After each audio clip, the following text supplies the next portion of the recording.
Viewers, నేను 20 సంవత్సరాల క్రితం సఖీ అని ఒక కార్యక్రమం వచ్చింది కదా ఈటీవీ 2లో. అప్పటి నుంచి మీకు నేను పరిచయమే. అక్కడ ఆల్మోస్ట్ 8 to 10 ఇయర్స్ నా సెగ్మెంట్ ఒకటి వస్తూ ఉండేది పేరెంటింగ్ మీద. ఆ తర్వాత ఇప్పుడు యూట్యూబ్ ఛానల్స్లో కూడా మీరు నన్ను చూసే ఉంటారు. నేను మీకు కొత్త కాదు. నాకు మీకు we have a lot of positive relationship. ఓకేనా? నేను 46 సంవత్సరాల నుంచి పిల్లలతో పనిచేస్తున్నాను. ఒక టీచర్గా పిల్లల్ని ఎలా అర్థం చేసుకున్నానో చెప్పనా? ఎలా చదువుకుంటారు, ఎందుకు చదువుకోరు, ఎందుకు చదువుకోకుండా మొండికేస్తారు, ఏ పద్ధతిలో చెప్తే నేర్చుకుంటారు, ఏ పద్ధతులు వాళ్ళకి నచ్చుతాయి, ఎంతసేపు కాన్సన్ట్రేషన్ చేయగలరు, ఏ ఏ సబ్జెక్ట్స్ అంటే వాళ్ళకి ఇష్టం ఉంటుంది, కొన్ని సబ్జెక్ట్స్ని ఎందుకు లైక్ చేయరు, టీచర్ అంటే ఇష్టం లేదు కాబట్టి సబ్జెక్ట్ ఇష్టం ఉండదా, కొంతమందితోనే ఎందుకు స్నేహం చేస్తారు, కొంతమందిని ఎందుకు ఏడిపిస్తూ ఉంటారు, కొంతమంది టీచర్ల మాట ఎందుకు వింటారు, ఇక్కడ బడిలో చక్కగా టీచర్ల మాట వింటూ ఇంట్లో అమ్మ మాట ఎందుకు వినరు, నాన్న మాట వింటారు అమ్మ మాట ఎందుకు వినరు, ఎందుకు రాయటం లేదు, ఇట్లా అనేక ప్రశ్నలకి as a teacher I try to understand them. నేను అర్థం చేసుకోవడానికి ప్రయత్నం చేశాను. స్నేహంగా వాళ్ళ దగ్గరికి వెళ్ళాను. ముందు వాళ్ళ మనస్సులు గెలుచుకున్నాను. వాళ్ళతో పాటు ఆడాను, పాడాను, వాళ్ళతో పాటు కూర్చున్నాను. వాళ్ళు చేస్తున్న యాక్టివిటీలో భాగస్వామ్యం తీసుకున్నాను. వాళ్ళు కథ చదివితే నేను కథ చదివాను. వాళ్ళు అల్లరి చేస్తే ఒక్కొక్కసారి నేను అల్లరి చేశాను. అంటే ఏమిటన్నమాట, నేను వాళ్ళకి ఎప్పుడైతే క్లోజ్ అయ్యానో వాళ్ళు ఓహో ఈ టీచర్ ఎవరో చూడ్డానికి పెద్దగా ఉంది కానీ, పొడుగ్గా ఉంది కానీ మనలాగానే బిహేవ్ చేస్తోంది, మనము ఈమెతో ఫ్రెండ్షిప్ చేసుకోవచ్చు, క్లోజ్ అవ్వచ్చు అన్న భావన వాళ్ళకి కలిగింది. ఎప్పుడు ఆ భావన కలుగుతుందో అప్పుడే మనము వాళ్ళ ప్రపంచకంలోకి తొంగి చూడగలుగుతాం. పిల్లలది ఒక మంచి ప్రపంచకం అండి. మనలాంటి అడల్ట్ వరల్డ్ కాదు వాళ్ళది. They are very naive, they are open for all learning. ఇట్టే నమ్ముతారు, ఇట్టే కోపం వస్తుంది, ఇట్టే స్నేహం చేసుకుంటారు, నేర్చుకుందామని తపన పడుతూ ఉంటారు, క్యూరియస్గా ఉంటారు, ప్రపంచకం అంతా ఏదో చెయ్యాలి, వాళ్ళని అందరూ పొగడాలి అనుకుంటారు, అటెన్షన్ డ్రా చేయాలనుకుంటారు. ఇట్లాగా పిల్లల మనస్తత్వం ఏంటి, ఎప్పుడు ఎలా బిహేవ్ చేస్తారు, ఎలా చదువుకుంటారు, ఎలా చదువుకోరు అన్న అనేక విషయాలని 14 సంవత్సరాలలో టీచర్ కోణం నుంచి నేను గ్రహించాను. అప్పుడప్పుడు అమ్మను కూడా అయ్యేదాన్ని. ఎప్పుడు అమ్మనయ్యేదాన్నో అప్పుడు అనురాగాన్ని ఎక్కువగా పంచేదాన్ని, క్రమశిక్షణని వేరేలాగా నేర్పేదాన్ని, ఇంకొంచెం వాళ్ళకి దగ్గరయ్యేదాన్ని. ఇది అయిన తర్వాత ట్రైనింగ్స్ చేశాను, టీచర్ ట్రైనింగ్స్. అంటే టీచర్ల ద్వారా పిల్లల దగ్గరికి వెళ్ళాను అన్నమాట. పిల్లలతో వర్క్షాప్స్ చేయడం మాత్రమే కాకుండా టీచర్లకి ట్రైనింగ్ ఇస్తూ వాళ్ళ ద్వారా కూడా నేను పిల్లల దగ్గరికి చేరువ అవుతూ వస్తూ ఉన్నాను. ఇట్లా చేస్తుంటే మరి పేరెంట్స్ దగ్గరికి ఎందుకు వెళ్ళాల్సి వచ్చింది?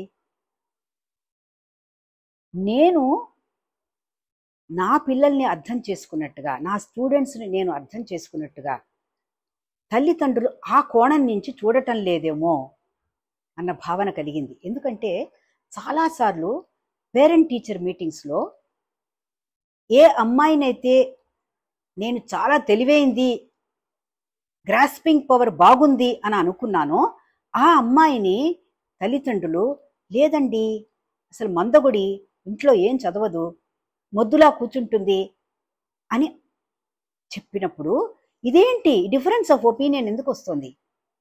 ఎందుకు నేను అర్థం చేసుకున్నట్టుగా వాళ్ళు అర్థం చేసుకోలేకపోతున్నారు సేమ్ చైల్డ్ని అని ఒక పెద్ద ప్రశ్నార్థకం అయింది.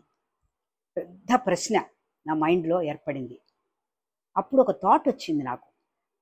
మేము బిఎడ్ చదువుతున్నప్పుడు చైల్డ్ సైకాలజీ చాలా మెయిన్ సబ్జెక్ట్గా చదువుతాము.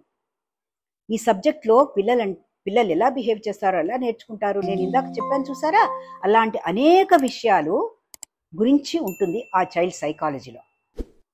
ఒకవేళ నాకు చైల్డ్ సైకాలజీలో ట్రైనింగ్ ఉండబట్టి నేను ఈ స్టూడెంట్స్ని బాగా అర్థం చేసుకుంటున్నానా, అది లేక ఏమైనా తల్లిదండ్రులు ఇబ్బంది పడుతున్నారా అన్న ఒక ప్రశ్నార్థకం ఏర్పడగానే ఓకే, తల్లిదండ్రులు కూడా పిల్లల గురించి కొంత చెప్తే సమగ్ర అభివృద్ధి అంటే ఎలా ఉంటుంది, ఏ స్టేజ్లో ఎలా బిహేవ్ చేస్తారు, 4 సంవత్సరాల ఒక పాప బిహేవియర్కిన్నో 12 సంవత్సరాల పాప బిహేవియర్కి తేడాలు ఉంటాయా, ఎందుకు అలా చేస్తున్నారు, ఎందుకు చిన్న క్లాసుల్లో బాగా చదువుకుని పెద్ద క్లాసులకు వెళుతున్న కొద్దీ మార్కులు పడిపోతున్నాయి, కారణాలు ఏమిటి, అది మనస్తత్వం వలన, బిహేవియర్ వలన, కాన్సన్ట్రేషన్ లేకపోవడం వలన, ఇట్లాంటి విషయాల మీద ఏమైనా తల్లిదండ్రులకు అవగాహన కల్పిస్తే పేరెంట్ చైల్డ్ రిలేషన్షిప్ ఏమైనా బెటర్ అవుతుందా అన్న భావన రాగానే నేను స్టడీ మొదలుపెట్టి మాస్టర్స్ ఇన్ ఎడ్యుకేషన్లో ఒక డెజర్టేషన్ చేసి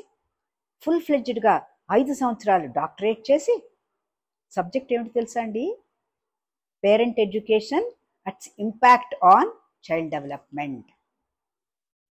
ఎక్స్పెరిమెంటల్ స్టడీ చేసి తల్లిదండ్రులకి ఒక టెక్నిక్ నేర్పించి వాళ్ళకి ఎవ్రీ వీక్ ఇన్పుట్ ఇస్తూ సమగ్ర అభివృద్ధి గురించి వాళ్ళకి అర్థం చేయిస్తూ నాలెడ్జ్ ఇచ్చి స్కిల్స్ ఇచ్చి పాజిటివ్ యాటిట్యూడ్ని ఇన్కల్కేట్ చేసి ఆ స్టడీ సక్సెస్ అయిందనమాట.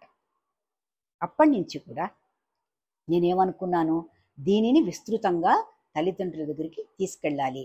Because parents, you are the first teachers, you are the prime adults who get into child's life. మీరే వాళ్ళకి ముఖ్యులు. మాతృదేవో భవ పితృదేవో భవ అంటారు కదా, తర్వాతే ఆచార్య దేవో భవ. సో తల్లిదండ్రులుగా మీరు చాలా ముఖ్యమైనటువంటి పాత్ర పోషిస్తూ ఉంటారు. ఆ పాత్ర పోషణకి కొంచెం సపోర్టివ్గా, కొంచెం ఊత ఇచ్చేట్టుగా నేను కనుక కొద్దిగా సలహాలు సూచనలు ఇవ్వగలిగితే మీరు చక్కగా పేరెంటింగ్ జర్నీని బాగా చేసుకుంటారేమో అన్న భావనతో గత 30 సంవత్సరాలుగా నేను మీడియాలో ఉంటూ నా వంతు సహాయాన్ని మీకు అందజేస్తున్నాను. ఇందులో భాగంగానే, ఈ జర్నీలో ఒక భాగంగానే నేను ఒక ఛానల్ స్టార్ట్ చేసి, అది కూడా మీలాంటి పేరెంట్స్ చాలామంది మేడం మీరు ఒక ఛానల్ పెట్టకూడదా అని అడిగితే నేను కూడా ప్రభావితురాలనయ్యి I thought I should start a channel through which lot of things will be communicated to you.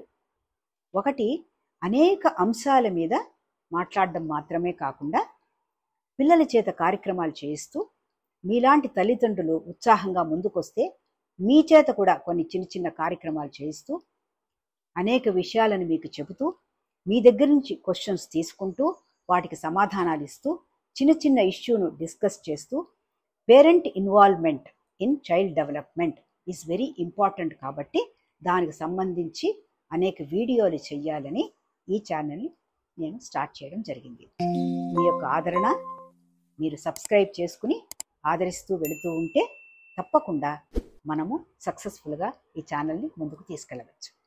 With your all the best wishes నాకు కావాలి కదా, మరి మీరు బెస్ట్ విషెస్ ఇస్తే ఆ విషెస్తో నేను I will continue with this journey of constantly, continuously being in touch with you. Okay? Bye-bye.